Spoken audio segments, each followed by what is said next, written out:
தமிழ்நாட்டிற்கு மிகப்பெரிய துரோகம், மக்கள் சரியான பதிலடி கொடுப்பார்கள் என்று உதயநிதி ஆவேசமாக பேசியுள்ளார்.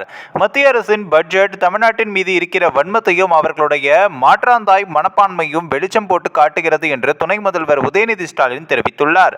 2025-26 நிதி ஆண்டுக்கான மத்திய பட்ஜெட்டை நிதியமைச்சர் நிர்மலா சீதாராமன் இன்று தாக்கல் செய்தார். பட்ஜெட்டை தாக்கல் செய்து பேசிய நிர்மலா சீதாராமன் 12 லட்சம் ரூபாய் வரை வருமானம் பெறுபவர்களுக்கு வருமான வரி விலக்கு அளிக்கப்படும் என்று முக்கியமான அறிவிப்பை வெளியிட்டார். மேலும் வருமான வரி விலக்கு உச்சவரம்பு 12 லட்சமாக உயர்த்தப்பட்டுள்ளது மக்களிடையே வரவேற்பும் பெற்றுள்ளது.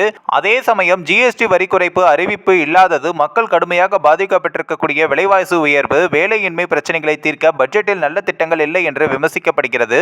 மேலும் மத்திய பட்ஜெட்டில் தமிழ்நாட்டிற்கு திட்டங்கள் எதுவும் அறிவிக்கப்படவில்லை என்ற குற்றச்சாட்டு முன்வைக்கப்படுகிறது. திமுக உள்ளிட்ட எதிர்க்கட்சிகளை சேர்ந்த தலைவர்கள் மத்திய பட்ஜெட்டை கடுமையாக விமர்சித்தும் வருகின்றனர்.